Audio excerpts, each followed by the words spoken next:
I said that we came out of the salt mines. I didn't say we weren't still covered in it. I think we should have a coded warning, like a hands up that says, I am here to just have a good host time and I'm feeling so attacked right now.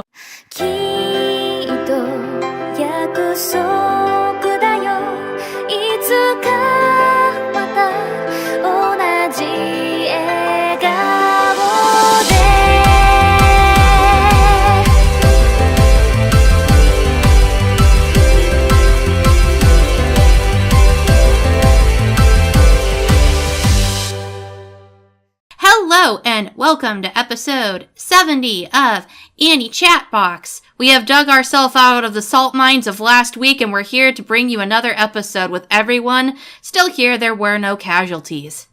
Isn't that great? Yay! Before we go ahead and introduce everyone, I figured I'd go around and tell our social links.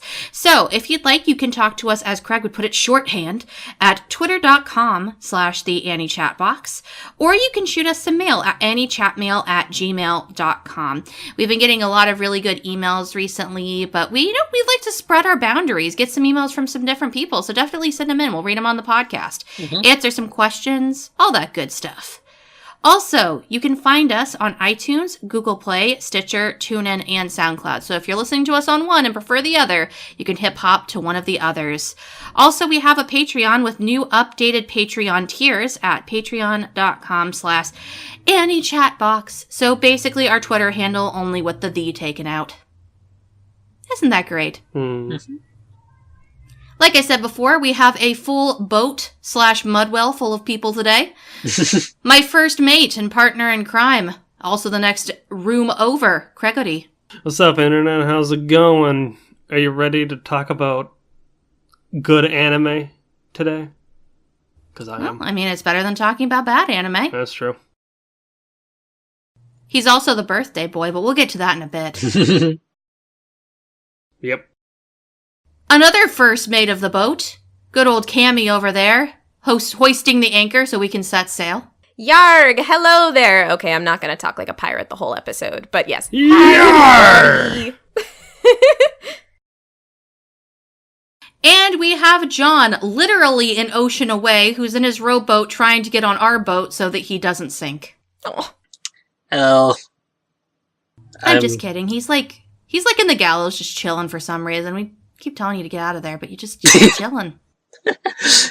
It's nice and cool down here. I mean, that's fair. It's That's fucking a safe hot. space. Safe space.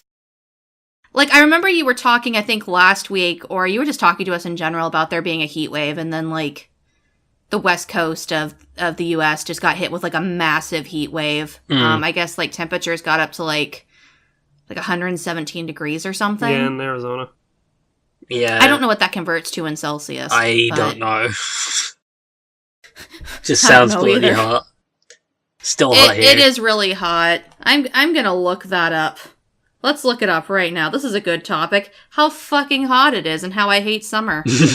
Let's see here. So 117 degree tip type on the phone. Degrees Fahrenheit to Celsius. That is 47.22 degrees Celsius. That's pretty hot. So hot in here. Mm-hmm. So yes, if you're listening to us and you live in California or anywhere being hit by a heat wave or just anywhere that has a sun, please make sure you're staying hydrated and probably indoors. Stay safe, people. Use aircon if you have it available. Drink fluids. Keep as many viewers alive as we can. Good endorsements over here. Yes, please. But we decided that we were going to catch up on some emails today. We only have a few, so I'm just going to read through each of them. One of them being quite a longly composed complaint. We haven't got a lot of complaints, so we got our first one. And don't worry, we've come up with a solution just for you, buddy. But the first one I'm going to go ahead and take a look at is we got an email from our anonymous viewer that just says "do it" with a picture from Pop Team Epic. We can include that in the description, I suppose. But if you've seen Pop Team Epic, you know exactly what they're referencing. I believe that this was supposed to follow up with Green that was requested. Did we actually ever read that email? No, I don't think so. Oh, okay. We should probably read that one too, just to give people context. So what drove us to actually enforce our Patreon tiers is this beautiful email from supposed longtime listener, first-time mailer. Hello, I am an anonymous writer who is interested in the general and informed opinion of the anti-chat box opinion on the anime Green Green. If you all have not seen it, I would like to see if you could watch it and give an episode for it. Signed, sent from my iPhone. Ha! It's a hack! It's a hack! It's a hack. It's a bot. So does that mean we have to, like, honor this? No. It was obviously a bot. No, we don't. I just got a kick in the back from totally not the anonymous writer who wrote this. Totally. So we are going to honor this, but this is the last one we are going to honor. And it is the last email that we got before we upped our Patreon tiers to hopefully give you guys more stuff to be intrigued by, but also save us from watching anime like Green Green. Should have done it sooner. Yep. And then we got the do it emails, so we can go ahead and post a link there. We also got another email from the original anonymous viewer who did not request Green Green with the title or subject line, Craig should be a lawyer with how hard he was defending his tit tastes. I rest my case. The inside of the message says, see subject. Love you all, Anon. Can someone have shit tit taste? I mean, I don't think you can. All tits are good tits. It's true. Yeah, they can. Unless... I think the only way you can have shit tit tastes is if you don't have tit tastes. Like, I think that's just how it goes. Thank you, Anon, for saying that I could be a lawyer. I wish I was a lawyer. I'd be making the cash muns if that were the case. Just saying. I think that you are a selective lawyer. You find specific things to stand your ground on, and then others you just kind of are like, yeah, whatever, not worth. I'm not going to die on this hill. But you will die on your hill for tatas. That's all I've gotten from this email. You know, it's funny because, like, in IRL, I hate conflict, I hate debate, I hate discussing my opinion, and I hate it. And you are in the wrong place, honey. Yeah, oh, you have no idea. Come later this year, you have no idea. We have plenty of opinions that we all share, and they are always the exact same. That's what makes it a good podcast. I don't like when I feel as though I could be stoned to death for my opinion. I don't think anybody here has ever wanted to stone you for your opinion. No. Me, maybe, but not you. I mean, even the most recent thing that we have, even the most recent thing I haven't agreed with you on, I'm like, okay, give me reasons why. And I haven't gotten anything yet. So it's like, it's not like I'm coming at you with a pitchfork, like, how fucking dare you? It's more like, okay, that's interesting, but why? I could tell you we'll get into this after the fact if you want to, but... Anyway, the point is, I don't think anybody here is going to stone you for your opinions. No, thank you. I'll just make sad puppy sounds. I'll yell in the corner, like on several episodes. We haven't all seen eye to eye on things. Like, I remember I was not particularly crazy about Land of Lustrous. what was it? Land of the Lustrous, but I was able to say, okay, I liked this, and this. It's weird because, like, despite my rating on that show, I still can see the flaws in it. It's again Yamibo. I mean, that's the thing. Like, you can see the pluses in something and still not like it. You can still like something and see the flaws. Like, that's why it's better to be like, oh, I'm surprised that, you feel this way. Like, tell me why. Because, there's all these good things. Or, oh, dear God, John, but why? Yamibo was the worst experience ever. Why did you... why is a good question, and is a question. It's not an insult or an attack. I like that. Like the fact that I got thrown under the bus about my liking the anime there, as an example. I mean, I said that we came out of the salt mines. I didn't say we weren't still covered in it. I think we're a little dirty. We should have a coded warning, like a hands up that says, I am here to just have a good host time and I'm feeling so attacked right now. It's if the tone ever shifts. So I feel like we're all going to pass a show at some point that we actually genuinely liked from beginning to end, that may or may not be, in somebody else's opinion, critically good. Honestly, I've watched a couple of shows from this season already, and I'm like, Not worth. I watched one of my shows, and I'm like, I might end up passing this, and if I do, I don't know if anybody else is going to like that. And then that's okay. Mm-hmm. It creates conversation. It does. Yep. It definitely does. Yeah. Because how boring would it be if, like, we had listeners listening to us, and every week it was just, yeah, we all loved it. Mm-hmm. You know, it's funny. That's just It's boring. funny though because like generally our rating systems are pretty much aligned. Like we're all typically like, yeah, we like it, or we don't have an extreme polarization of opinions on half the shit, except for again, really kind of Yamibo and maybe Gamers and Nadesco. But those episodes do exist. They do. They are in the feed. And even when we all agree, when we passionately love something, we passionately love something. Mm-hmm. Or we passionately hate something. So are we? While one person's over there like, it was a cool hat. So are we? So is the Anon saying that we should all just be lawyers? Honestly, I feel like we just went on a rant when all they were talking about was your tit tastes. Tits are good. Butts are also Tits are nice. great. Keijo is a Thighs, good anime. though, thighs. Any love for the thighs with me here? What? I mean, thighs Thick are like thighs the save best. lives. Thighs Yeah. are like, I tried to like reason recently with somebody who means a whole lot to me and who shall not be named, but they're more a fan of the rear ends. And I'm like, that's okay. And I'm more a fan of the bust for the most part.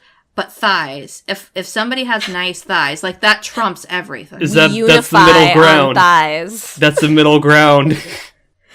Yeah. And I'm just like, I think thighs trump. Thighs and knee-high stockings. Yes. Please. Slay me. Or not Or thigh-high knee-high. stockings, Absolute- sorry. Yeah. Absolute territory.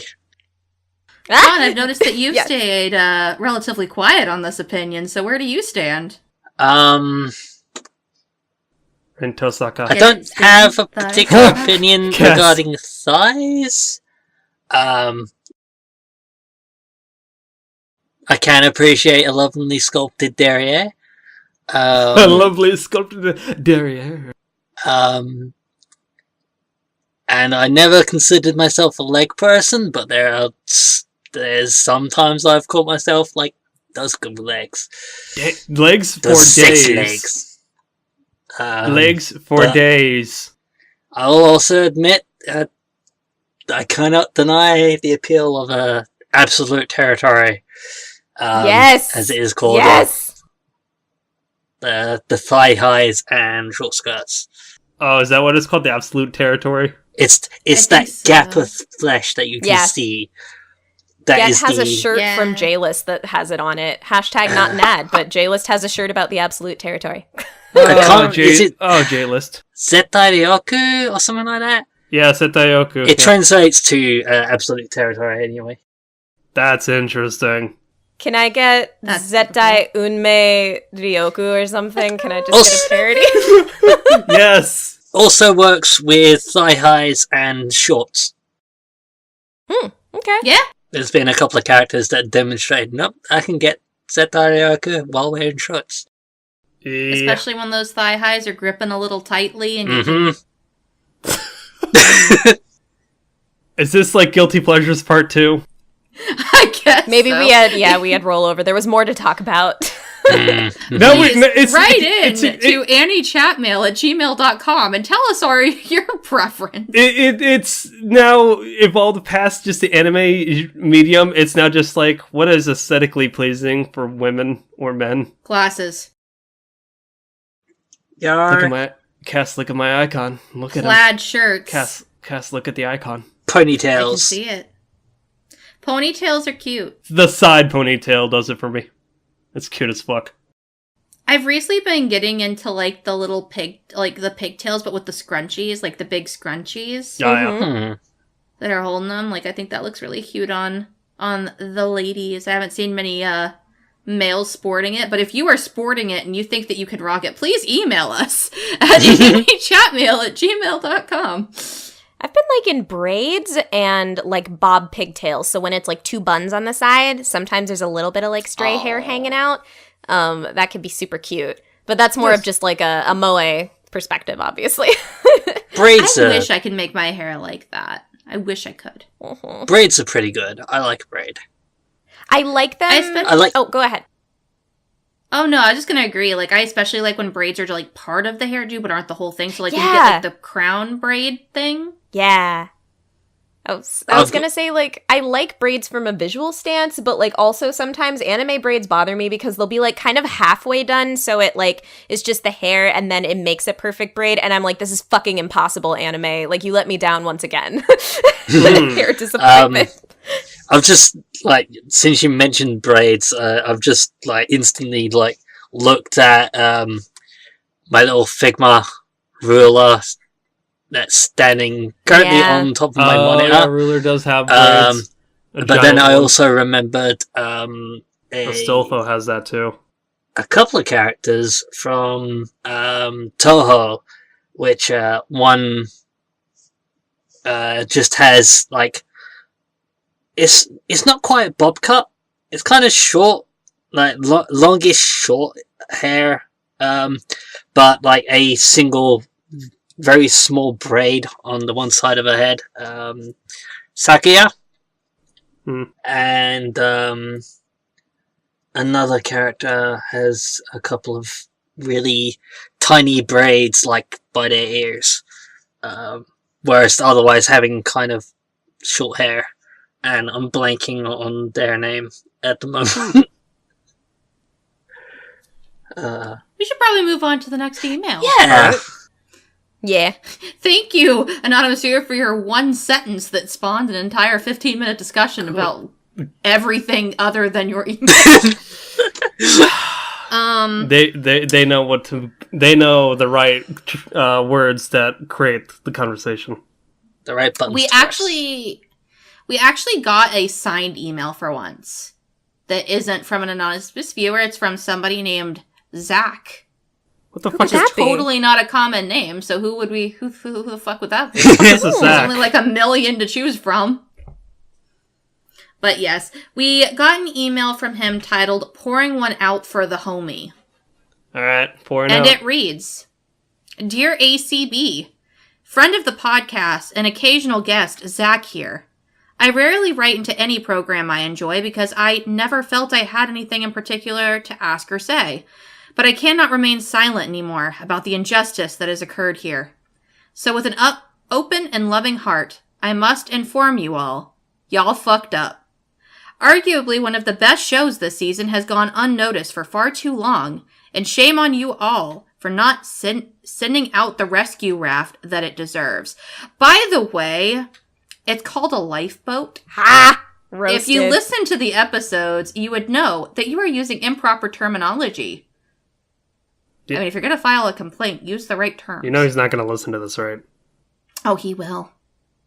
He will. Anyway, I'm eyeing those who I know for a fact have watched this show this past season. I'm assuming he's putting Craig and Cami on the stake right now. Yes. Yes. So consider this my formal request to rescind my friendships with you all. And that for all of those out there to check out Hinamatsuri, probably the best anime this spring season. Never have I laughed as hard at and felt emotionally touched by one show, and since you screw-ups no longer take requests via email, this travesty cannot be remedied, and this will serve as a complaint to the upper management of ACB headquarters. I now pass the baton to Cami and Craig to give their quick thoughts on the show, and to feel deep, utter regret for letting the precious Anzu down. You did this, you monsters. Have a pleasant evening, and may whatever greater deity above have pity on your souls. With utmost anger and sincerity, Zach." He had to mention Anzu. Like, he had to put the guilt that we let Anzu down because I can't live with myself knowing that fact. God damn it, well, Zach. I'm just gonna put this out here that he pointed out this cannot be remedied. If he cared about Anzu enough, he would have paid the $15 to have us talk about it. You know what? And you know the funny right. You know what the funny thing is? And all the weeks that it was airing, and all the time I said, you should write in. No, I don't want to write in because it's not worth it. Are there a better anime for you all to take requests on? That's before everyone and their mother decided to fucking troll us. Yeah. With So he 52 could've- episodes of Tsubasa. Zach. Zach, I feel like you have a lot of anger and animosity, but maybe you should look in the mirror and realize that this could have been solved by you very early on. It's Fun so true. fact, he says he rescinds the friendship. I hung out with him for the past couple days. We hung out with him just a few hours ago. But we talked, we all here talked, and we decided to come up with a compromise because we're forgiving people of anger being thrown in our direction. Like, you shouldn't toss stones at a glass house, but you know what? We're pretty tidy here. And we'll pick up the shards for you, Zach. And we talked with Gregory, who was the one who put out a lifeboat last season for Agretzko, and he lovingly accepted to swap Agretzko with Hinamatsuri. So there you go. Do we talk about Agretzko in any fashion then at all? Or are we just going to say, hey, just go watch it? I would just say go watch it. It's unless a season we 2, find 2019. Yeah, especially because the season 2 will come out eventually, and maybe we can, talk about it or review it then. Especially if nothing's coming out around that time, or we just really want to talk about it. But I don't know. I think we could all just give a very firm recommendation to please watch Agretzko. It's great. It's a good show. Yeah, 10 I episodes. loved it. Very cathartic for, like, just watching when you're in the work week and you hate your job. Like, I found it very, very, like, therapeutic almost. He touches upon relationships, too, and how that ties into work. Your work life and your personal life, that sort of stuff. And dub and... Actually, I haven't watched the sub. Dub is actually pretty rock solid. There was even some touching on sexism in the workplace, which was kind of cool. Oh, yeah. Yeah. And also, there's a tinge of, like, what romantic relationships are like when you get older, how your priorities change. It's a really good and well-thought-out show, especially for something that's essentially a short. And metal. Screamo metal all the time. Yes. Yeah, so I'd say maybe we can come back to it in a year or so, or if we're really feeling like we have some spare time. But since we swapped those out, I do want to go ahead and, say to all of you listening with your beautiful, adorable ears, hopefully listening to us in a safe place, you could still write in and make requests. We're just not guaranteed we'll take them. We're not guaranteeing we'll take them. So if you have complaints, if you have suggestions, do remember that we do have host choice and we do have lifeboats occasionally. So if you want to write in and a host says, oh crap, because this happened also with Place Further Than the Universe, I believe. Yes. Where Rin wrote in, a friend of the podcast, Rin wrote in, she requested it, and Cami was like, I wanted to lifeboat that anyway. So we did. It worked out.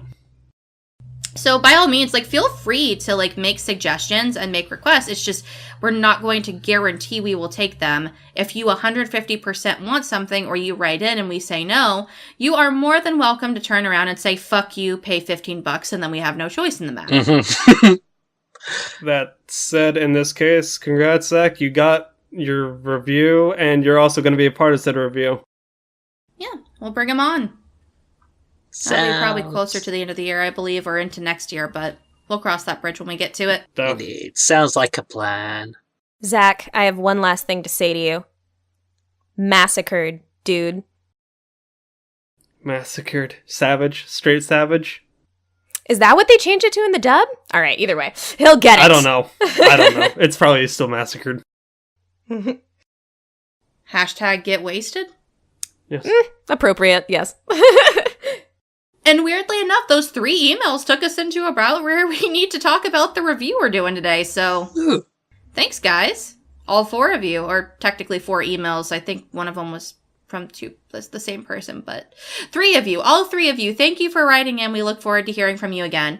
But before we transfer into the review, I have a request from all of you, specifically from Cami and John. Are you guys ready to hear it? Yeah. All right, so I'm walking through the restaurant, walking up to Craig's table. Happy birthday to you. Happy birthday to you. Happy birthday, dear Gregory. Happy birthday to you. Arriba! I don't know what that was. And many more. Yes! Okay, cool. Thank you. Tanjobi You're omedetou! welcome. I'm gonna give a special shout out to Suki because she's like, y'all fuckers are gonna sing to him on the podcast, right? And I was like, girl, I got you covered. If it's like miserably out of sync, we should just put a censor bar over it and then write in like, we were singing happy birthday at this point. I mean, it's fine. I mean, if it's off kilter, everybody should know by now. We are recording from literally separate ends of the fucking planet in some cases. They'll forgive us. Probably. No. That being said, happy birthday, Craig. You do a lot for this podcast, including being the co-producer, including tasks such as mixing basically every single episode we've had so far for the most part. So, I've kind of wanted to go back in the previous episodes and re-update everything to actually have time codes. Because I'm like, man, after trying to look at the flip-flapper stuff, I'm like, I kind of want to make everything uniform, but that'll take a little bit. But I yeah, kind of we'll work on it. I kind of want to Yeah. do that. At some point, I want to try and get us a website as well, but for now, we're too low key for that. But if you guys keep supporting us out there, we might get there someday. Eh. I have a Eh. quickie question. Could we each say what we would get Craig for like an ideal weeb present? Oh, God. Yes. Oh, God. This could have been our whole topic. All right. God damn. Well, we're gonna have to make it quick because I feel like we have a lot to say about our review. But let me think. I think I would get him enough hug pillows of all of his waifus that he could lay on his bed and automatically be laying on like 4 hug pillows, and he'd be so soft and happy. What for Damn would it. they be? You beat me to it.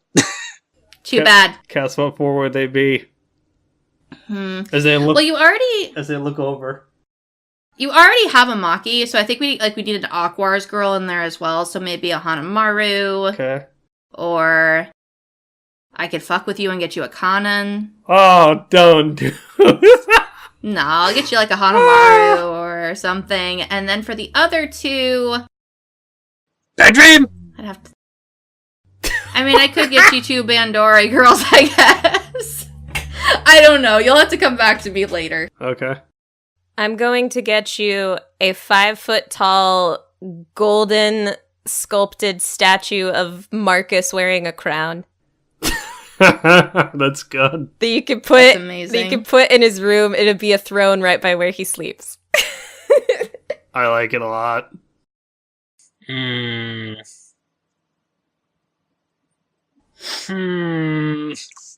I actually Go don't a know. typical anime. Cassie beat me to the hug pillows. I mean, if you want to buy him another hug pillow of a different character. I'm surprised y'all aren't trolling me with answers. I mean, I could go on to J List and John, get him the that T-shirt, the one of the absolute. The absolute I'll get absolute. yeah, I'll what is it, get you absolute the boundary. Yeah, there you Absolute go. Territory Absolute T-shirt, Territory. and I'll also get you one of those Oppai mouse pads. Oh yes. yeah, I'll get you. You know what? I'll also get you a Mega Milk T-shirt so we can match. I mean, Baku is I at KomoriCon mean- every year. Squad goals, Craig. Me and you can walk around downtown Portland just parading our Mega Milk shirts.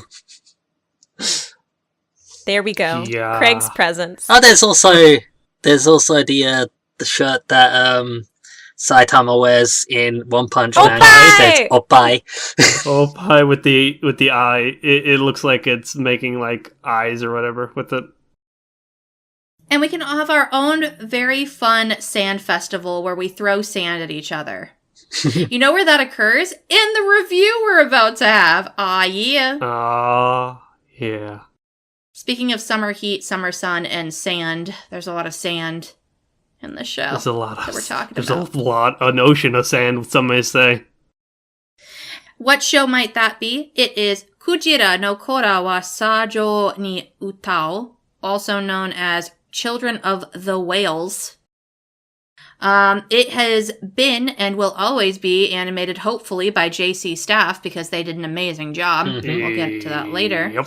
Other shows that JC Staff has done, Golden Time was relatively recent, within the last 5 years, I think. It was quite pretty. But which was also very pretty.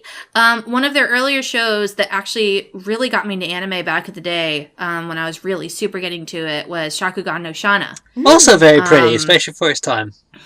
Yes, it's very gorgeous, and it still holds up. So definitely, if you haven't checked those out, check them out. I think they're both pretty good shows for the most part.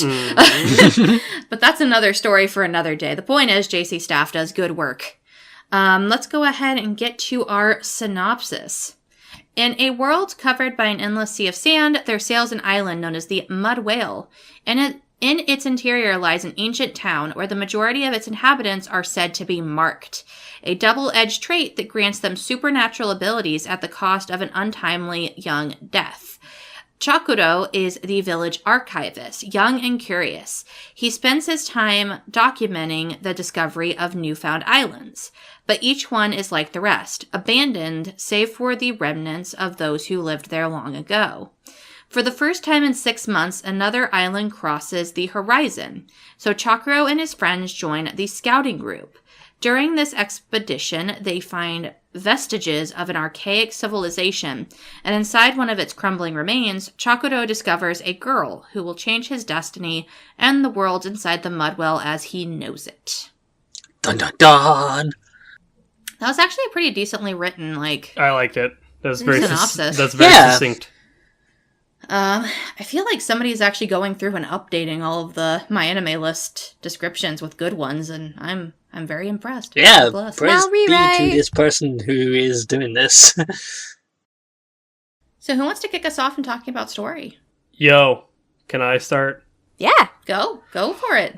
Take the wheel, birthday boy. So basically, right hot off the heels of reviewing Yamibo, to kind of pull the curtain back a little bit, we recorded that on a Sunday last week, and I was like, okay, I don't have anything going on, and I didn't have to go into the office the next day, so I decided to just throw on Netflix, because Children of the Whales was acquired by them and released in March of 2018. So I didn't think much of it. I just knew that it had a pretty art direction. We'll talk about that more later. But, holy crap, was I fucking enthralled. It says something about Netflix culture and binge culture when you're like, okay, I want to start an episode, and it's like, yo, you want to skip the ending? Or the opening? You want to skip the ending? Oh, we're in the next episode. Next episode. I finished it all within a day and a half, essentially, and I'm like, holy crap,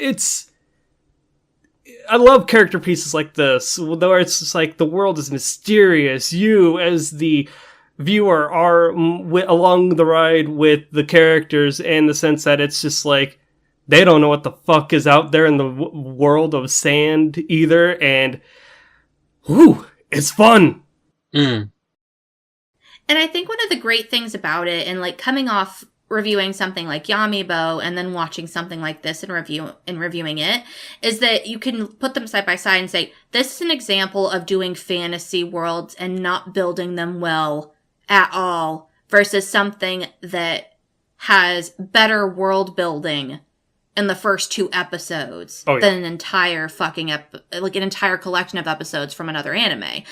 They do so much and sprinkle so much throughout even just the first few episodes to get you ingrained, and it's just little things that ingrain you in this culture, and how much they care about their cultural beliefs and why everything is the way it is, and that makes things that happen later a little bit more impactful. Yep. Yeah. Yeah, they do so many good things with just the world building. Here's this tradition. Oh, you're not familiar with this tradition? Yeah, here's an update on here's a reminder of what it is. Oh, hey, knock it off. You're breaking the tradition. We're not supposed to do this. We need to do this. The culture. Just with awesome. And that's just the traditions. There's all these all these hints of how old how old and lived this place is, that It's very subtle. There's a lot of, and also for me, I think something that was really good is that there was enough explanation, but also enough intrigue and mystery in the world so that we kind of had that through line through the show of like, okay, well, we know from like, the main character Chakuro's perspective, like he's wondering about some things that we are wondering about. And we know that on this journey, we're gonna hopefully find some answers, essentially. So that was nice. Yeah. Since he's just generally like not a journalist, he's like an archivist. He's like a scribe or archivist. Yeah, scribe. Yeah. Yep. Yeah, and what's cool about that too is that it gives a reason. Because the thing is like you would say, oh, well, didn't they have an archivist before him? Or how do they know? They don't. So him not knowing things and not being able to explain some things makes sense. And he also explains, like, even the previous archivists, they were, like, nothing emotional. It is just purely, this happened and this happened. He, like, changes up the writing style. He's like, I think I want to do that. Yeah. And one of the reasons for that is because he has so many issues. I can tell that these kinds of events happened at this point, but what happened beyond that? And, like, before people started writing down these things, like we don't have any records beyond, really day-to-day tasks that were going on, and so that is so frustrating that I want to know more, and so I don't leave any else with those kinds of frustrations. I'm going to fill in the blanks. And it makes a really good, like, natural progression throughout the story. I think that when it comes to the story, though, and I guess we can kind of touch on the points we liked and then the points that we don't, but I wanted to say, like, as an overall arcing plot, the story starts out very strong, and then kind of starts to not be as great towards the end, mostly because you have to keep in mind that this is based on an ongoing manga, as a lot of anime coming out these days are. Yep. Unfortunately. And that means we got, I won't say an anime-only ending, but kind of like a to-be-continued. Yeah. And that kind of puts a damper on it, so definitely keep that in mind if you're going to check this out, that, like a lot of anime out there, it's not too core as it very rightfully deserved to be, and it kind of ends on, not a sour note, but kind of like...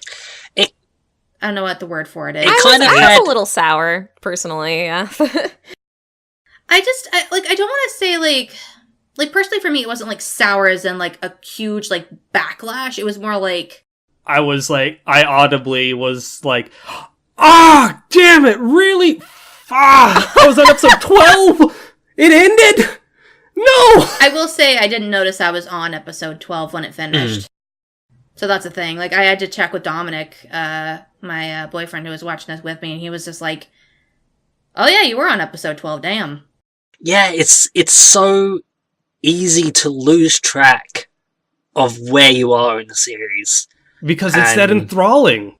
And, like, there was one point, it was like, that was such a good last episode. Oh, it wasn't the last episode. Yay! It carries... Oh, okay. I'll play devil's advocate here. I thought that episode 9 made a really good ending, and I was pretty bored during the last 3 episodes. But I can understand that. Yeah, that's kind of understand that. I think it's just I think it's just because you took the core, like the starting core objective, and then they kind of had a conclusion for that. And then I think for me, it was just kind of, where do we go from here?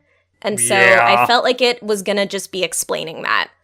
But, yeah, it sort of started to be building up to something else, and then to be continued. Yeah, like, I wouldn't say for me I was bored, but it seemed like the last, like, episodes 10, 11, and 12, except for 12. Yeah, 12 the very was... end of 12. Yeah. It seemed like it was the beginning of the next season. Yeah. Like, so I wouldn't say I was necessarily bored, but, like, it's that weird lull that you typically have, like, at the between beginning arcs. of an arc. But I will say that the first arc of the show hits like a fucking brick. Yes.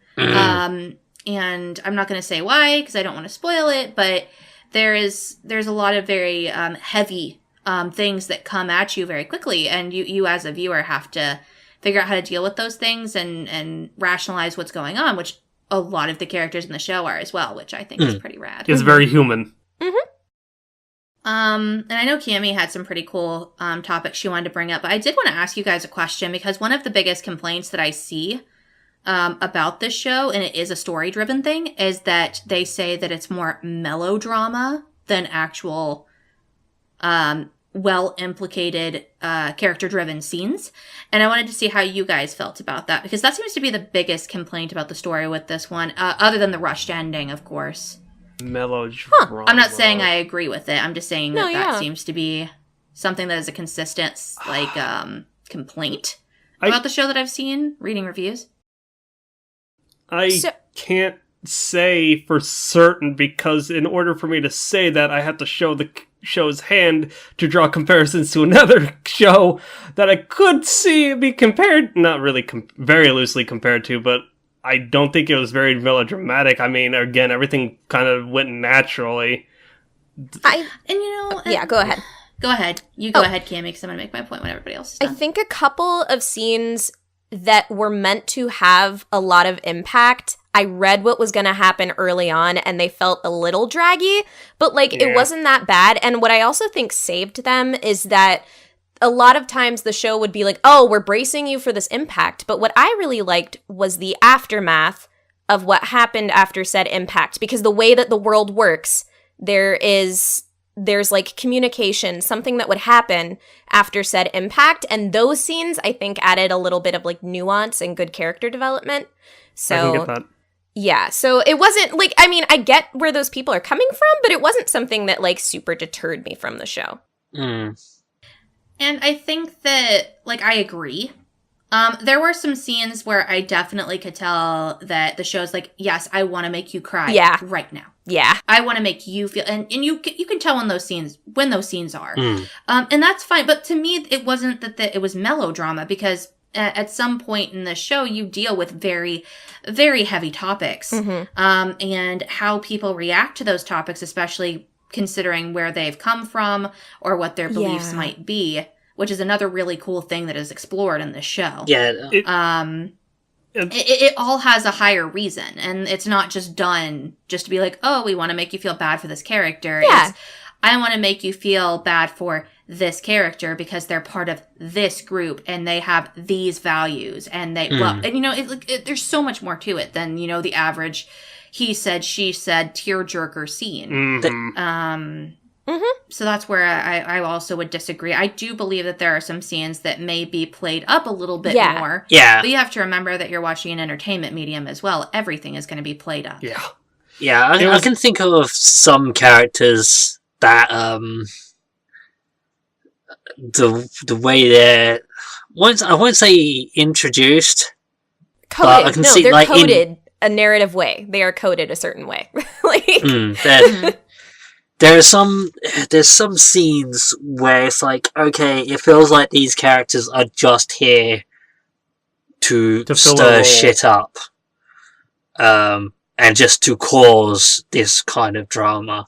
But even so, like, you get, they do go into, like, why they feel the way they do, and it's like, no, I can still relate. Like, understand where they get where they're coming from, and, like, I can understand why they'd feel the way they do, and why they are. Like, I'd still question why they are taking these measures, but at the same time, it's so I can kind of see where they're coming from with the melodrama when it comes to these characters, but it's not the. Describing it as melodrama, I think, is also a bit much. I also wanted to point out, before we probably move on to another topic, following up on what you said, John, like, this show has an integrated theme. Yes, an anime has a fucking theme about emotional people versus more stoicism. Yes. So that's an integral part of the plot. It's a device that is shown time and time again. Here's a group of people who feel a certain way. Here's a group of people who may or may not feel anything at all. Yep. Who are much more logic driven. And so having those emotions played up is showing a integral part of the plot, in my opinion. And you can't have this story without that quote unquote melodrama. Yeah. Yeah, It is definitely a key part of the story that if you was to take it away, I definitely feel would actually lessen how well this series was portrayed. Yeah, in my opinion, I agree. It would cheapen it a little bit. Because if you have these characters that are supposedly more emotional, and I'm not going to go into why that is, because I really don't want to spoil this show, but if you have more emotional group of people, of course they're going to be more emotional, especially when they're confronted with something they are not emotionally prepared to something deal with. Foreign. Yeah. This is one of those series that we really don't want to spoil, and like we want to discuss things that happen without spoiling it, and it's like biting my tongue about. I feel as though, much like we talked about this in the pre-show, Rakugo Shinju, it's a show that is like such. I wouldn't call this a masterpiece by any stretch of the imagination, but it's a wonder. No. Like, it's like by a certain point, you're just like, I am enthralled. I want to see the adventure of these people, this culture, like how they like interact with the world at large. So it's fun to kind of go in blind with that notion. Definitely. I liked that sense. It's not a masterpiece, but it's a wonder. I like that. That is beautiful. Thank you. God, you should be a poet, Craig. I'm a lawyer and now a poet. Damn. Damn. He's a man who wears many hats. Yeah. Multi-talented. Yeah. But I think, Cami, you had some things you wanted to point out that happened in the story, or specifically, Yeah, I believe. just that I think that this show, and again, I try to notice these things when I see shows that handle a topic that I'm not used to seeing in anime. So, for example, I felt the need to mention when we watched Rakugo Shinju that I thought it was a great example of showing just like the legacy of someone's life. And in this show, I think that this show really does a great job and like a poignant job at showing or handling the topic of like genocide is just very well. I honestly got some similar vibes to like when I watched the film Hotel Rwanda a long time ago, which I wasn't expecting out of my anime. So that was really neat to see. I like it when shows can handle very human topics, and just credit to this show in a fantasy world that it handles very like human subject matter.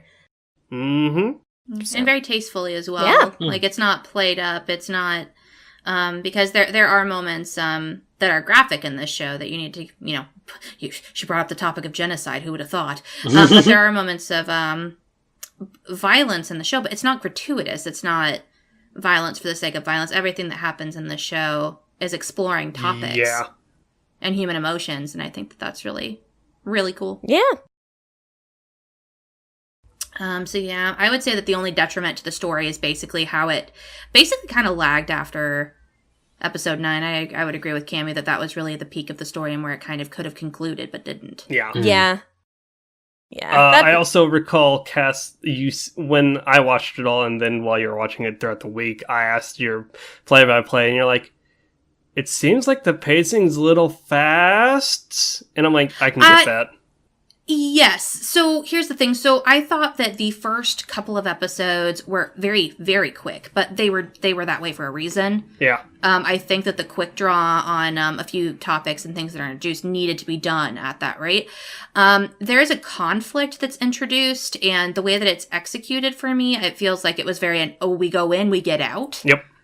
But I didn't mention it too much here because I feel like that's not necessarily the story's fault. I think that has to do with this show the episode length being cheapened to 12 episodes, which sucks to me because you could have, in my opinion, drawn out episodes like 5, 6, 7. Yeah, completely. And like extended it so episode 9 supposedly, could have been, the end. I wish they did that. Yeah. Yeah, because like I don't hate it. I don't think it's like a huge detriment to the show, but I think that things hit the ground running very early on, and then they don't stop. Yeah. Yep. And then Don't you take get the this pedal very to the metal. weird lull at the end, which is, maybe that's what it is. I wouldn't say it's whiplash, but it's like a complete tonal shift. Yeah. I also feel like Yeah. maybe the kind of people that complained about the melodrama, if the show had been able to stretch itself out and really give like each character and the world like a little more room to breathe, then Yeah. it would have felt slightly less melodramatic potentially. Yeah, and I also read from episodes 9 onward, they cut out an entire volume of manga. Yeah, you went to the TV tropes. Easily, yeah, and you very easily could have, instead of cutting out an entire section just to get to a new storyline that you're not even going to expand and finish, just draw out what you already have and give us more opportunities. Like, Yeah. I wouldn't say that they were horrible episodes. I think it's like 5 to 9. Like, I think that's the whole conflict. Yep. I don't think they were bad episodes. If anything, I was very intrigued, but I think they could have lasted longer and ran out the time. I agree. And a couple of details that got skipped on. Yeah, there were some that- plot details that felt a little rushed to me, or like I was just kind of confused, and I was like, but we're here. That could have maybe been fleshed out. But like it again, nothing that was like world ending for me. These are mostly just nitpicks.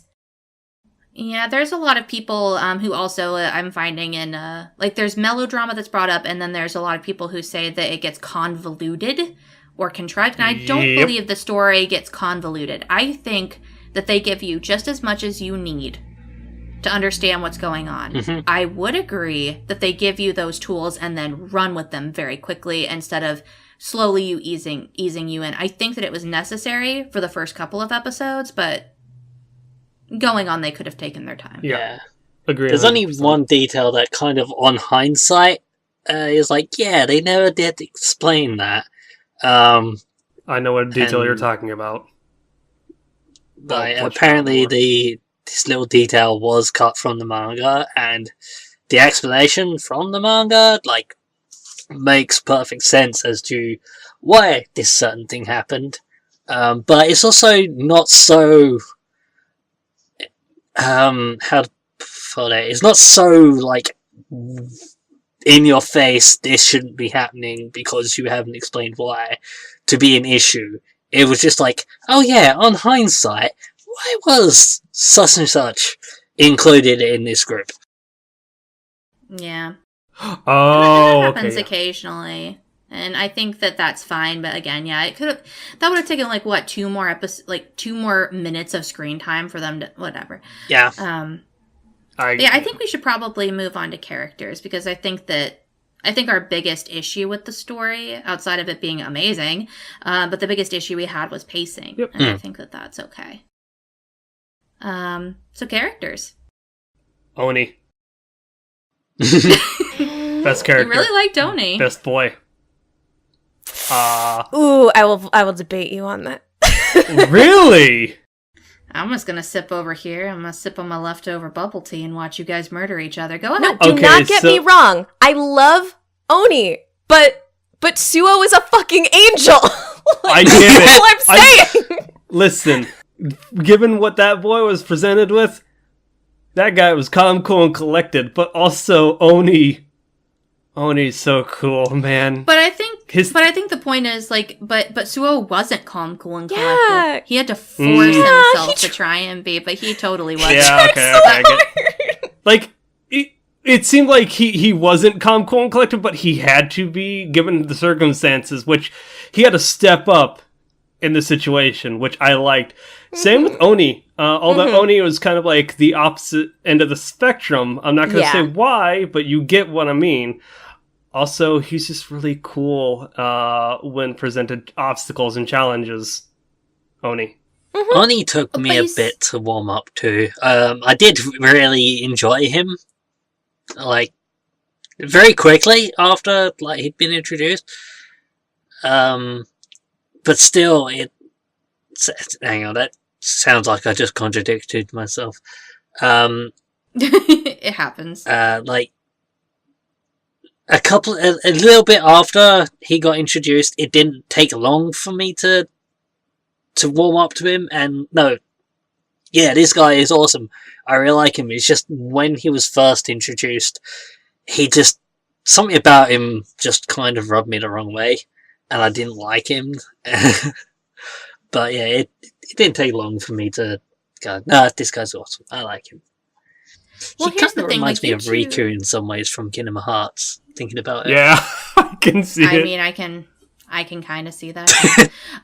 But like, I think that you and Cami could fight and duel each other, and I couldn't necessarily make a call on which one was the better character. Because the thing about this show is that I think that for the most part, every character in the show that is given an adequate amount of screen time, Yeah.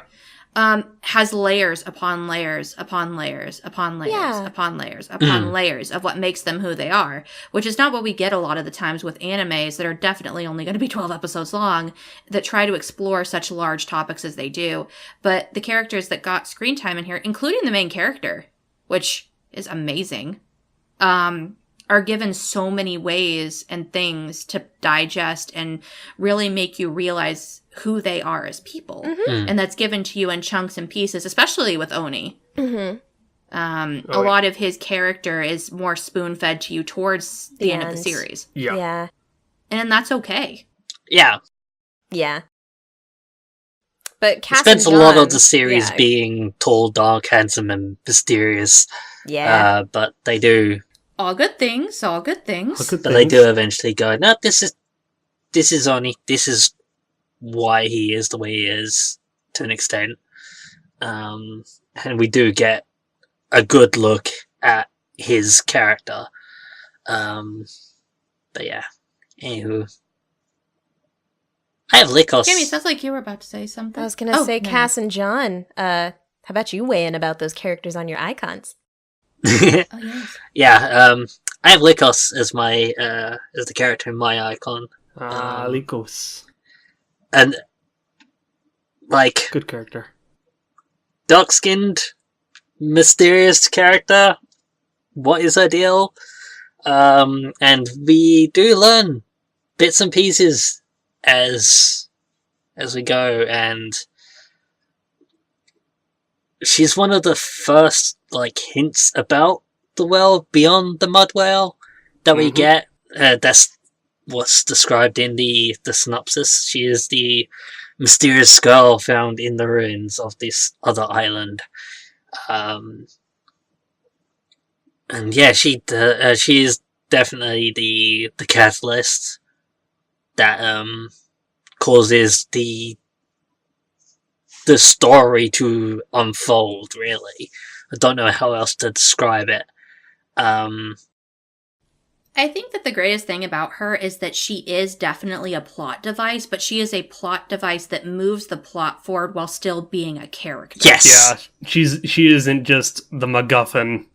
Yeah, essentially. Which is great. there's a lot of times where a character in an anime is like, oh, I am the plot device. I am Carport Kauta plot device. I am there to be rescued. I mean, or Aaron You mean Yeager. Hasumi? Yeager! but she doesn't fall into into that trope of being just either. It tends to either go they are helpless and need to be rescued, or they turn up and everything goes okay somehow. There is something that intrigues me about Lycos or Lycos, or how do you pronounce her name? And I'm Lycos in hoping- the dub anyway, so. Yeah, I'm gonna try. I really want to get my hands on this manga because, without going into spoilers, she acts a specific way when she is first found, as opposed to how she reacts when she is away from her home. Yep. And I simultaneously loved that, but also, without diving too much into it, I want to know more about how it's affecting her psychologically, other than, oh, now she feels this way. Because she's got to be going through so fucking much. I know. To go from I do wish we had a bit more of that. Because there's a snap from her going from one ideology. I'll just call it an ideology for now. That's not what it is, but we'll just go with that. Yeah. She has a snap from one ideology to a completely different way of thinking and feeling and existing even. Yeah, as a person. And I feel like that wasn't explored as much in this anime as it could have been, and I want to see if it's explored more in the manga. I don't think it destroys her character by any means. It makes her more intriguing. I just want to know. Like, I wasn't given that, and that's the only thing that makes me sad. Yeah, I can get and that. also, despite being this kind of plot that it sounds like a horrible way to describe her, but this sort of plot device character, she's still very human. And, there's something... One of the scenes that did kind of sell me on her happens towards the end, in all honesty. And she lets something slip, and someone overhears it. And when she realizes this other person overhears it, she's like, oh fuck, I fucked up. They hate me. Everyone hates me. I'm in so much trouble. And I did like seeing her ruminate. Like, that was good for me. Because honestly, at the beginning, I did see her as kind of like the Rei Ayanami, like the kind of quiet plot catalyst sort of thing. I can see that. But then as you understand kind of why, it made a lot more sense. And I'm like, okay, this is good. And she gets a bit of growth. Which I liked. And so, yeah, by that point that you're mentioning, John, yeah, that was nice because it's like, this is a clear example of like how much her perspective has changed over the series. And how she doesn't know how to handle those kind of situations. Yeah. Like, it was very realistic and human. I just wish we had more of it. Yeah, I think that's fair.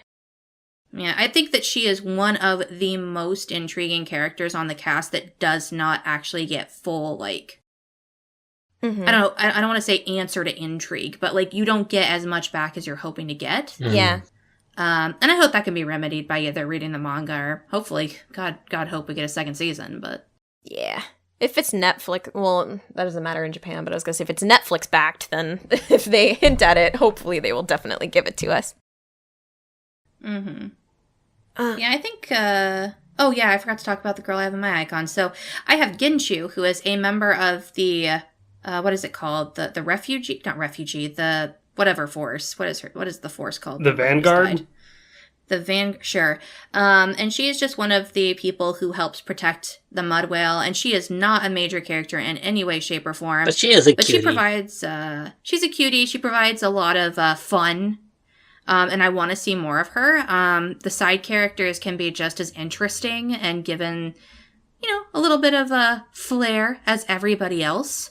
Also, when she is given a situation that everybody's given, basically, in the first, few episodes or whatever, she turns around and says, okay, let's, learn to do this.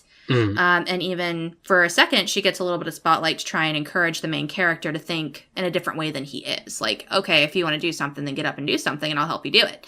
I also like that she called him Chalky all the time. I love characters that give other characters nicknames. They have. There's so many cute moments involving around Chucky. Yeah, it's cute. She doesn't serve to the plot too much. But one thing that made me happy is that she was just a bright, shining star on the screen who I enjoyed seeing. And also, fun fact, I tried to watch this with my significant other, and he did not click with it. Unfortunately. But he did sit through a few more episodes with me, and while I was marathoning it a few days ago, he's like, I'm gonna be honest, I just keep coming in to glance at your screen and make sure she's still alive. Okay, cool. And then he would move. So he really liked her character as well. I would just want to jump in real quick. A correction. The character you have is Ginchu, the Vigilante Corpse. That's a not Vigilante, that's the word I was looking Greg. for. Yeah, gotcha. Yeah, I'm not going to imply what her fate is at the beginning of, or the middle or end or whatever of the series. But yeah, that's one thing that kept my significant other at least, watching occasionally with me and engaging in conversation with me. So that also probably gave her a couple of points in her favor. Completely personal thing, but yeah. But like her and everybody else, and I I felt something when something happened to these characters, or when a character was in danger. Without going into spoilers, I think there's a time when like Suo is in danger, and I'm like, oh no, what the fuck is gonna happen? Because I also was very invested in him as well. And any time a character is in danger in the show, you really do feel like something is at stake. Yeah. Because you care. There was a moment where Suo makes a decision of going into a war, but I'm like, no, I mean, I get why you're making this decision, but no, just don't stay. This is a bad choice. Notice on your face, please turn around. If we could shift gears a little bit, something that was a big point in characters for me, and I mentioned this to Craig on the side, is that I love and was super invested in basically everybody on the Mud Whale. My main complaint, characters-wise, is I didn't find the villains very compelling. I found them kind of personally. But what did you guys think? I can get that. I get it. I don't completely agree, but I get it. Because, like, I think that, I'm going to let somebody else talk, and then I'll make my point. I've been talking a lot. Somebody else talk. What is it? Without really going too deep into it, I understand it. But also, it's the problem with the villains in the show is I feel as though a problem coinciding with the episode length. You mean, of the show? Yeah. Yes, of the show itself, of the production. I feel as though, again, if this was a 2-core or 24 episodes, 25, maybe we would have gotten more intrigue, maybe more... What are their motivations? What do they want to do? I'm not going to... Again, trying to talk about this without actually blatantly saying it is really fucking You're doing hard. fine. Yeah, you're doing a good job. It's just... You don't really get to see where they come from until it's too little too late, and you're like, okay! Oh wait, the show's over. Fuck. Yeah, it's right towards the end that they start going, okay, here's their deal, and then... Oh, we're building up to something, and then to be continued. Can I play devil's advocate? Yeah, of course. Sure. I think that we know the motivations of the villains, or at least the villain core, the people, the opposing force, I'll just say. Yes. You know those from very early on. Yeah, for sure. I don't think that was ever a hidden thing. I think that the thing that might kill it for a couple people, and why I can understand, is because it's not that you don't see their motivations, you just don't even see their faces. No. For the most part, most of the antagonistic force is disposable characters that you do not see, get to know, or anything, with the exception of a few. Yep. And the few that you do get to know, if you don't like them very early on, there's one character in particular who has roles in other shows, and they're an eerily chipper person in those shows, and very fucking creepy in this one. But, like, if you don't like that character, you're basically screwed. Yeah. Because you're not introduced to any of the other villains, at least at face value, until, I would say, even halfway through the show. And then, like, you would call, I guess what you would call the main antagonist or big baddie, doesn't make their appearance until almost the very end. Yeah. Or they've appeared early on, but you don't see their motivations or even get hints of what their motivations are. So I get it. Yeah. But I think that that's more of a detriment of the episode length than the that's what I'm saying. villains themselves, because I feel like they could have built on that more, but they couldn't. And I think that goes into, you have this idea, you have this thing that the antagonistic force that you see throughout most of the show is aiming towards. We know the reason they're doing it, but the people behind the scenes pulling the strings have much more intricate reasons for doing what they're doing. And those don't get explored. So in that way, I would agree. Yeah. I absolutely think you're right. I understand what the villainous force is doing. My big thing, honestly, and it could have just been a personal thing, and I know it was explained in a flashback, but, like, I just felt like Ryodari was a really weirdly written character, and, like, his whole arc just, like, did not jive with, I was like, I don't care, and, like, I kind of understand, but, like, there's a lot of focus on you, and I'm kind of, like, not caring. Yeah. But that, that's a personal preference. I was talking to Cass, like, while she was watching it. I'm like, what do you think of this character? And she's like, I get it, but I don't get it. I'm like, they explained him in a pretty piss poor way. Like, that's what I'm saying. Yeah. If they fleshed it out a little bit more, it would have been pretty fucking dark. I think that there are good ideas at work. Yes. They just weren't necessarily executed in the best way. Yes. I think that they have a great idea for an antagonistic force or whatever you want to call it, or a person or group of people who are the source of our hate or our anger or what have you. I think that there's something tangible there, but I would agree that it could be executed so much better, and especially with a much longer episode count. Yeah. I think both of those would have helped it a lot. Yeah.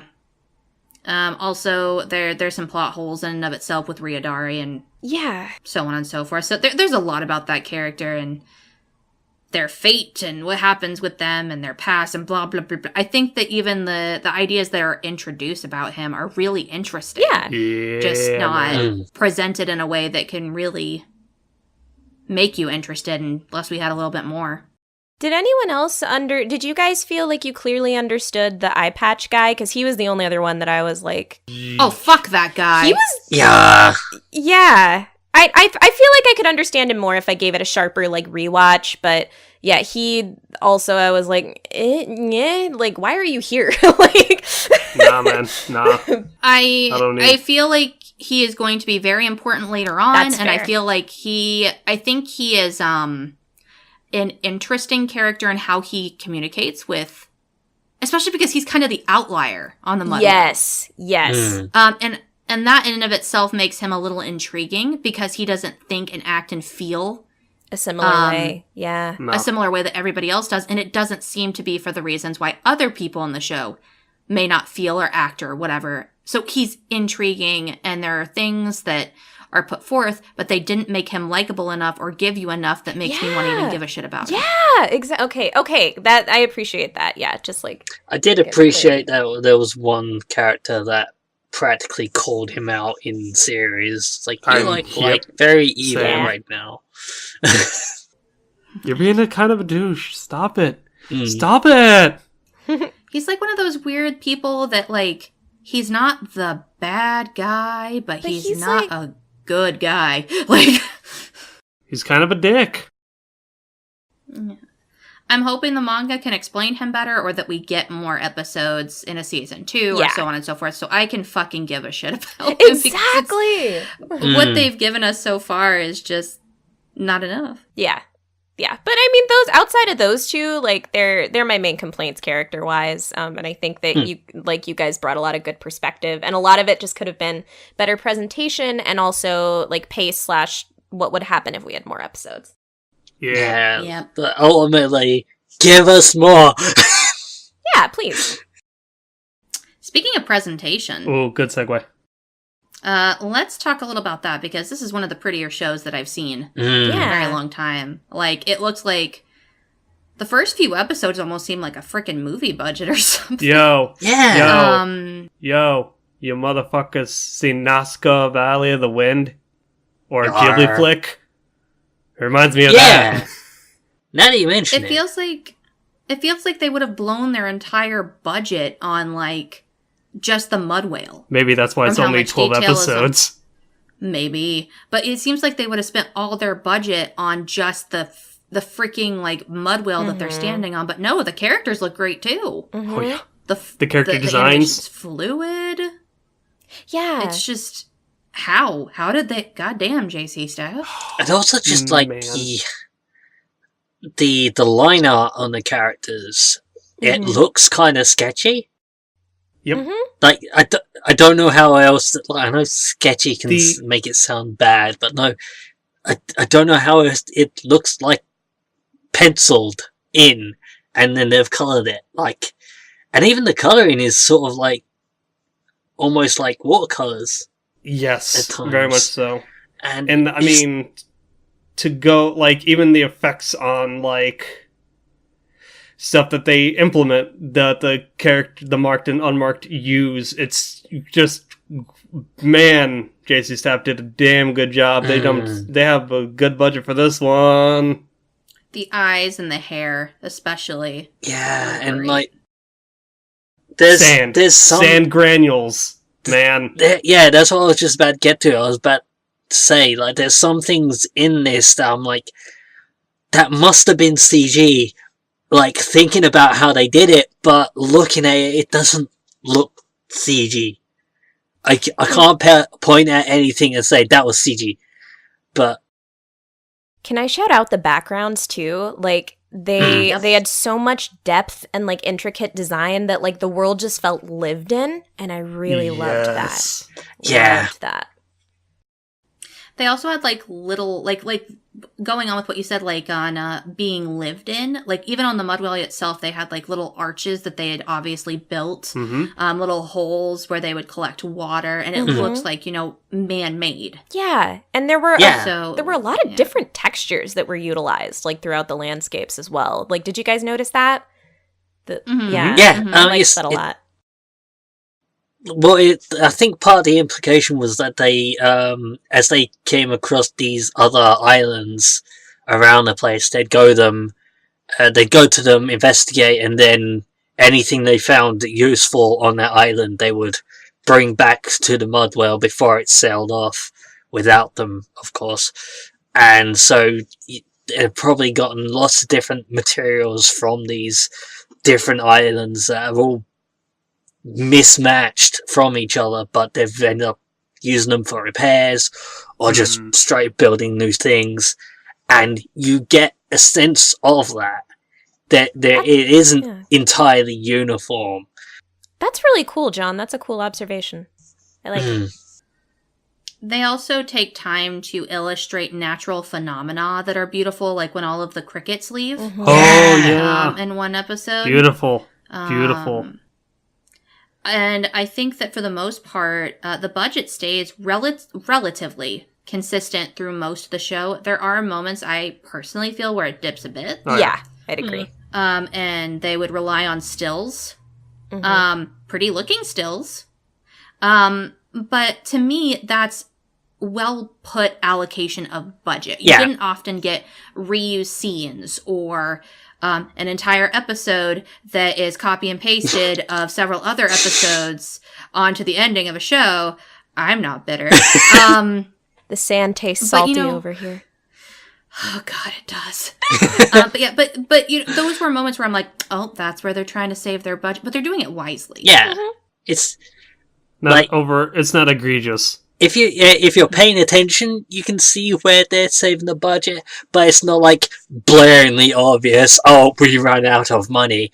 It's like it still looks pretty consistent, and like there are slower moments, and in these slower moments they saved a bit more by not having as much going on, having like some characters just be static in the background or whatever.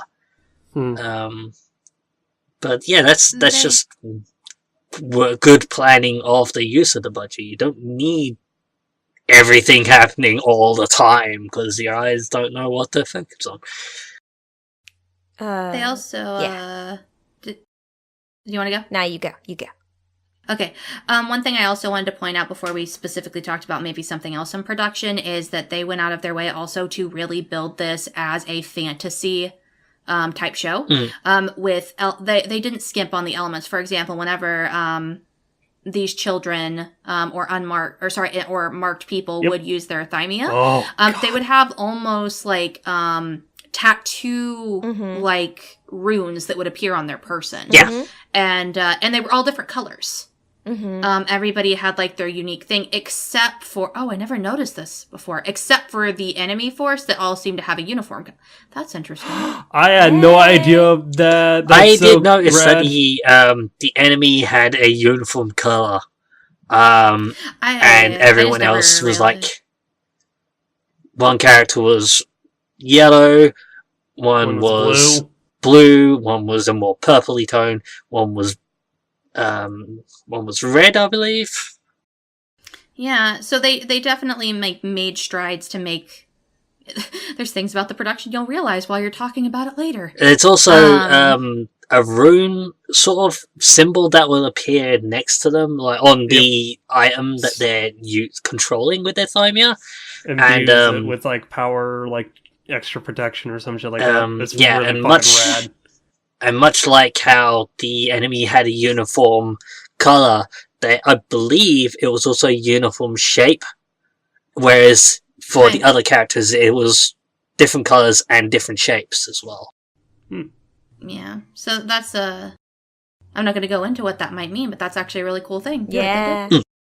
But they went out of their way to like make all of these things pop that make this world what it is. There were creatures that would pop out of the sand sea that they're on, like little fish. Oh yeah, and stuff. So you knew it was an actual moving ocean that was made of sand. So it's like, okay, this is interesting. It draws you in that way. So they didn't skip in that in regards to production either, which I think is really cool. Mm. The music, guys. The music. That score is phenomenal. Yes. And there's one insert song in one scene that kind of comes out of nowhere, but it's like mysterious, kind of haunting, but really pretty at the same time. And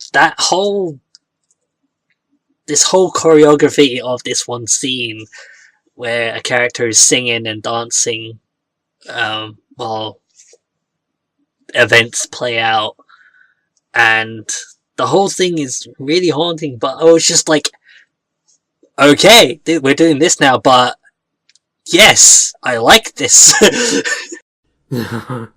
Give me more.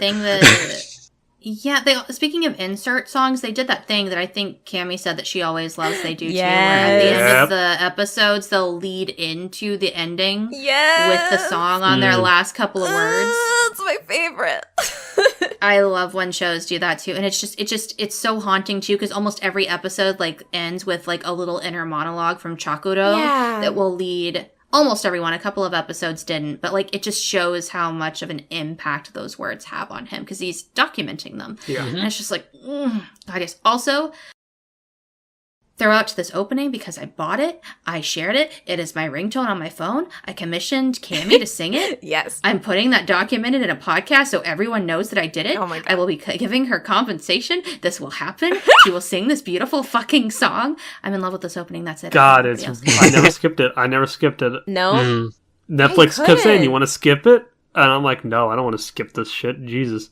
What's I wrong was with you? glad that there was that little bit that there was always a scene at the start of the episode before the intro, so Netflix wouldn't default skip it for me every time. But it'd be like, oh, do you want to skip the intro? And I'm like, no. I mean, it would force you to skip the outro most of the time. It would just go right into the next episode. I listened to that a few times. I'm forced to watch the nice. Credits, and it was very nice. Yeah, it was a nice cool down, I think, from each episode too. Like I appreciated that about the ending. Yeah. It was an emotional Release. cool down. Because I felt so much emotion when that tune would kick in. And because half the time, too, you're like, oh, fuck, the episode's about to end.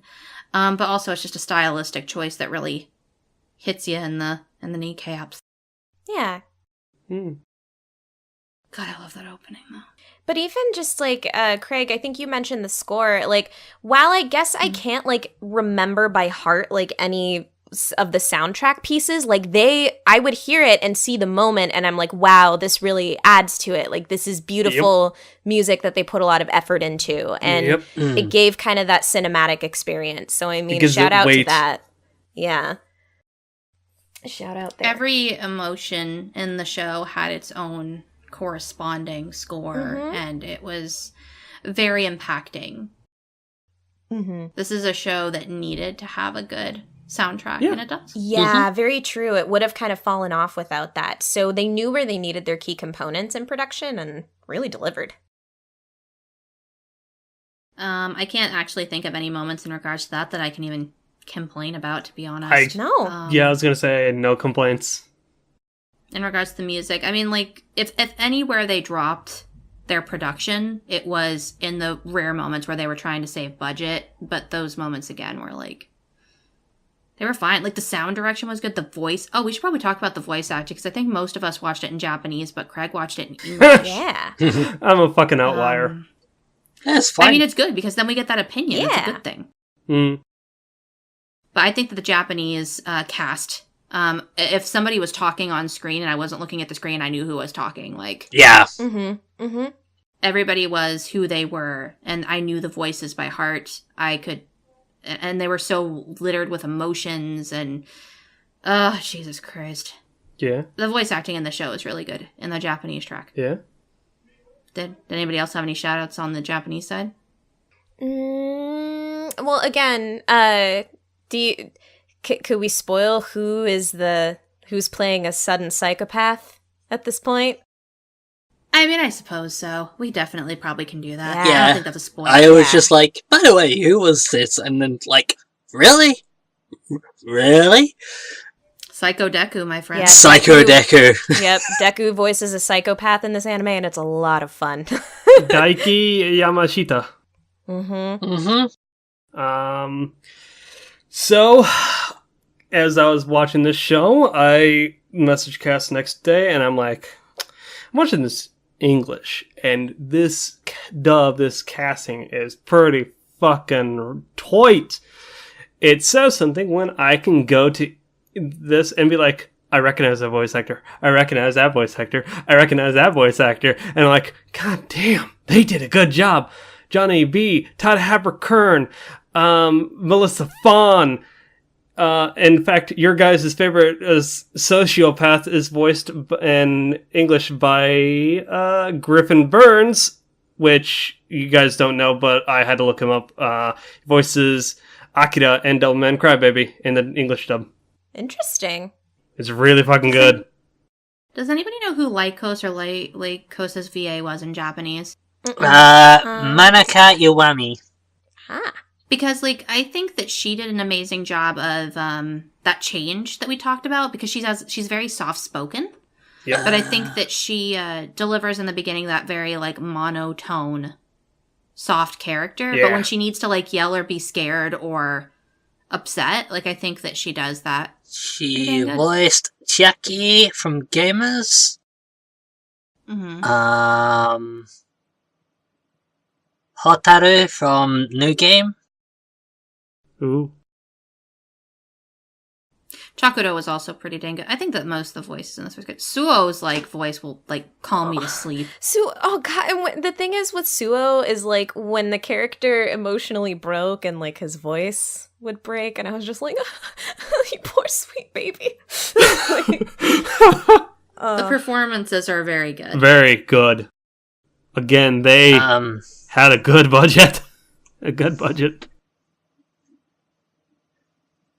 I'm just looking at other characters that I believe they're pretty new in the voice acting, because I don't have any, like... For Suo? On to, no, for the girl that plays Lycos, Suo.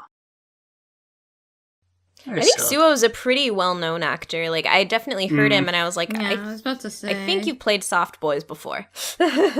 Yeah, Suo was played by Nobunaga Shimazaki, Okay. who's done other things. Let me see. He's also done... Let's check this out. Oh, he was Kaito from Ananase de Materu, the main character. Nice. Matsuru. Yeah, it looks like he has a lot He's of... Haruka. He's Haruka and Free. There you go. There we go. Oh, yeah. Yep, I just got there. He does a lot of stuff. He also does drama CDs. Cough, cough, looks away. But yeah, he does a lot of stuff.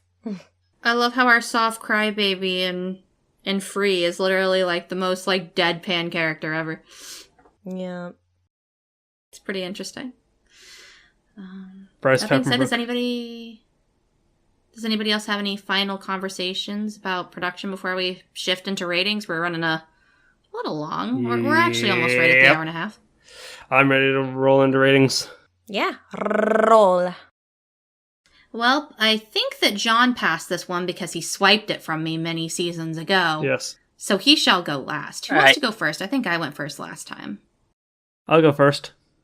Okay. I said at the beginning of this review, I'll say it again, that this show enthralled me. Never before have I had such a sense of wonderment and adventure akin to Made in Abyss and Land of Lustrous, where you as the viewer are in the riding shotgun to the protagonist in a world that is mysterious and you don't understand.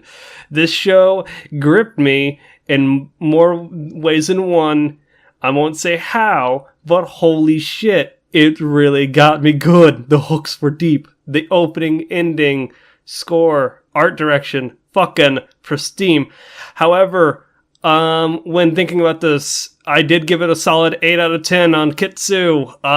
It does have some problems, and again, I feel as though the main drive of the show ended at episode 9 or 10, and they start to try and set up something more, and it's literally like, oh, come on. That said, it is a very solid like it. Very, very fucking solid. Nice. What about an alternate anime recommendation? I mentioned it a little bit earlier, and I just mentioned the show just now. You couldn't watch Made in Abyss for another sense of discovery. Kind of like introduction to foreign elements, and Made in Abyss has a loss of innocence. I believe Children of the Whales is also kind of a loss of innocence in a way where your naivety can be shattered by like different ways of thinking, different ideologies. I never saw this movie, but again, Nazca, The Valley of the Wind. You can watch. You could watch Spirited Away. You could watch Princess Mononoke. Anything fantastic, fantasy or fantastical from Ghibli. Hayao Miyazaki has you in spades. So this again, does kind of feel like a Studio Ghibli TV series in a weird way, in a good way. Cami, you want to go next? Yeah, sure. So I echo a lot of Craig's sentiments. The beginning of the show, it just really wraps you in, and it's just it's really wonderful. Like, I kind of sat in and I was like, wow, I'm just kind of here for a treat. This is a treat to watch, which was a really nice experience to have. I did have some nitpicks. Some of the emotion I don't think hit me quite as much as it intended to, or I was hoping to. A couple characters I was a little, not like I disliked, but I was just confused on. They didn't necessarily hit me well. And the pacing probably is my biggest complaint with the show. But that said, I mean, I love the world. I love the characters. I would absolutely watch more if we had some more. So very solid like it for me as well. And for an alternate anime recommendation, I already mentioned this on Land of the Lustrous because I thought that was like the closest thing we could find to it, but I was wrong. If you really want a show that's very close to this in mind, check out again Shinsekai Yori, or From the New World. It also deals with young adults in a not a fantasy, but also like dystopian future, and they have like psychokinetic powers of some sort. You don't know anything about the world. It's finding the world. It talks about deep philosophical subjects, and also covers very dark topics. So again, if you're interested in like the morality about this show and also just some of the carnage that the world has, definitely check it out. And that one also, for shows like this and Land of the Lustrous, where I think a big complaint is usually that all the answers aren't solved, Shinsekai Yori is based on a novel series and had a full 24 episodes that completed the entire narrative. So if you really want a story to have closure, you will also get that in that show. Nice. I need to watch that one. It's been on my list for like a gajillion fucking years. I could try with you. It did get very like convoluted to me, but I've heard that it's a really high reward if you stick it out. So, yeah. Okay, cool. I suppose I will go next. So I think this is going to be one of those shows where it's one of those across the board, we all agree in one way kind of things. So basically, our typical episode. But I think that Children of the Whales is probably one of the best shows that I've seen in regards to world building, second to things like Made in Abyss, like Craig mentioned. There's just so much intrigue. There's so many questions that I had. And for the most part, a lot of them got answered, to be fair. But I think that the biggest detriment to it is, like Cami said, the pacing. But also, I have so many questions that I'm not sure that are going to be answered. And that's frustrating, especially coming from something that basically could have answered my questions if they stopped earlier on. I feel like this could have been either a shorter series and then give it more, or had a more conclusive ending and at least made me happy enough to go and buy the manga, which I'll probably still do anyway, because it's just that good. It's a good show. I think one of the reasons that it gets butchered and so highly criticized is because it's such a good show. You gotta find something bad about it. You gotta nitpick. And that's a good thing. I love that kind of discourse. It's good to be able to look at something and try and pick it apart and find its faults. But the thing is with the show, the faults were not so much that I felt angry. I felt intrigued and I do want more. I want to read the manga. So I am also going to give it a very, very high like it. It honestly probably was bordering on love it through a good half of the series. It's just unfortunately the ending of a show is part of the experience. And unfortunately this one dragged out a little bit too much for my taste, but it was a show that I really liked, something I really adored, and something I'm definitely going to have other friends watch. Yeah. I might even watch it with them. This is a show I would sit down and rewatch. Would you watch it dubbed? Probably. Like, this isn't a show where I'm like, I liked it, and, I'm glad I experienced it, but I probably won't I probably would watch this show over and over again, and I probably will. Nice. It's just knocking it down a few pegs because I feel like it's not a finished narrative, and it's not something that I could completely say, this is a great show, oh my god. But it is a good show, and I liked it a whole lot. For another anime recommendation, I can't remember if I recommended this before, but I thought about it, and this is probably the closest I could think of to it, and that's Yurikuma Arashi. It's also a show that explores what happens when people are different. And how thinking and feeling a different way is not necessarily accepted. Yeah. And I think that both of these shows, Yurikuma and Children of the Whales, explore those themes in varying degrees, but I think they both also nail it really good and are part of the main intrigue of both shows. It is definitely in a completely different genre. It has way more nudity and way more sexual themes than this show, where it had none. But it does explore intricate themes, and to an extent, it also deals with annihilating in another group. I wouldn't say genocide, but trying to remove something else that is different from you via hate or otherwise. Yeah. Nice. John. All right. So, I just, again, echoing pretty much everything everyone said. This was such a joy to watch. Completely lost track of where I was in the series at points. Like, at times it was like, have I really only been watching 9 episodes, or has it really only been 9 episodes? Or or is it really, am I really this close to the end already? Just kind of like, mixed feelings about like losing track of time, getting like completely engrossed in this series. Just the visuals, the characters are so likable. Just, so much good about this series. It just is a shame that the last couple of episodes do just kind of like, you build up to a to be continued. I've said it so many times, but it just,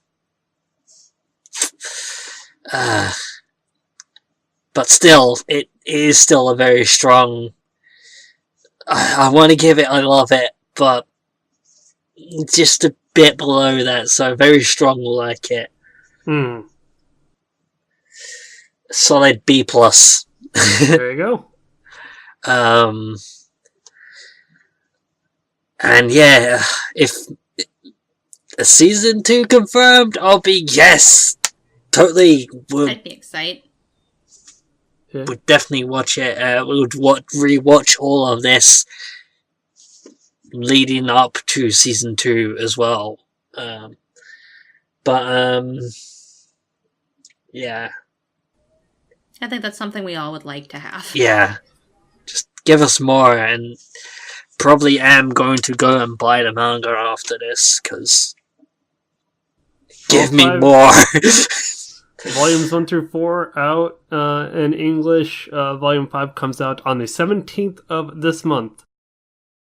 So However, it is not on Bookwalker and Comixology, so you have to actually go to the store to buy this one, which is really interesting, but maybe it's due to licensing and they probably have to catch up with it. Yeah, maybe. But anywho, when it comes to recommendations, I was sitting here like racking my brain as to like what I could recommend, and there was some series that came to mind, but I'm like, does that really fit? There's, I mean, all the series that were mentioned, like Made in Abyss, Land Illustrious, these are good series that I think do have similarities.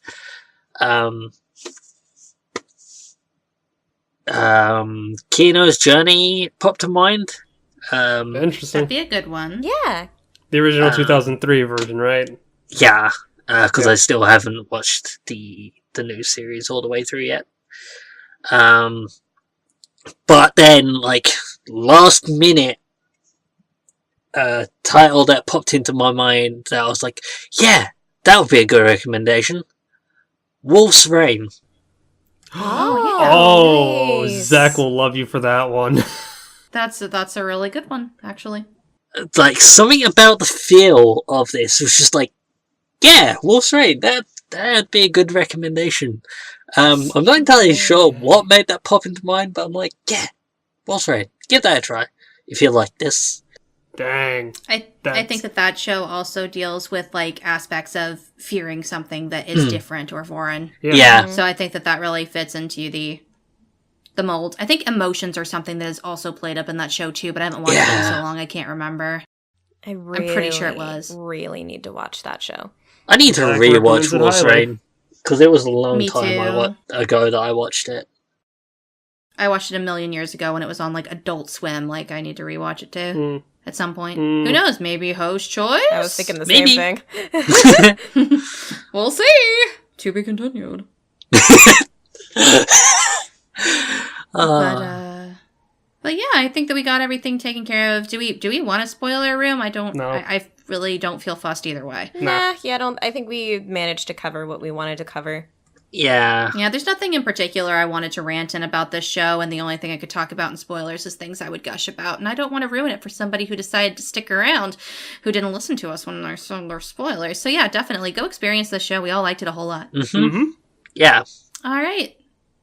So, if there's nothing further we want to say, I'm going to draw this out so somebody could say something if they want to. Say... I want to plug Save Our Progress. Oh, there we go. Go for it. Hit us up if you want video games. You want to hear us talk about video games, then that's your place to do it.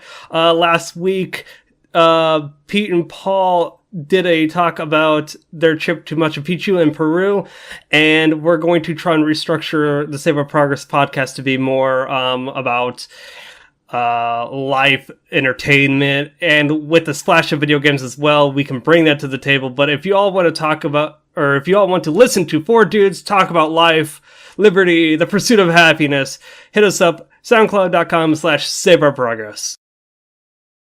Cool. Speaking of video games, this in some ways reminded me of You want to play a video game with Children of the Whales, don't you? I mean, so many times I said this reminds me so much of a fucking Tales game. Yeah. Like, yeah, I was just like for a moment thinking, what would a Children of the Whales video game be like? And then part of it was just like, Xenoblade Chronicles is kind of similar in some ways. I can see that.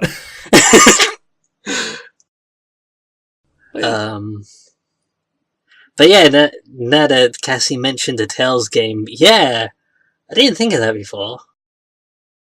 yeah, I mentioned it to Dominic while we were watching it, and he's like, "Oh yeah, Oni looks just like freaking Yuri in a ponytail." Yay! And then he showed me like an alternate costume of Yuri, who's from Tales of Vesperia, I believe. You are correct. And he's like, "Here's an alternate costume where he has his hair up in a ponytail," and I was like, "Oh fuck, it is Oni." God, I love it. I love it. They're like identical. But yeah, I think both of them are hot. And Oh, damn. Yuri's anyway, great. I'm going to get us out of here. Okay. So that has been Annie Chatbox, episode 70. Go ahead and let us know what you thought of Children of the Whales, what you think of us as people, or whether you're into butts, boobs, thighs, or just thigh highs. I don't care. Talk to us about it. We want to know. Yeah. And look forward to more from us. I know that a lot of us have started our summer anime, and I'm excited in a few weeks to talk about that, but we'll see what we talk about next week when we get there. I believe it's our host choice next time, so that'll be fun and a little bit different. But until then, signing off is Annie Chatbooks. Oyasumi, everyone. Bye. Bye-bye! Peace.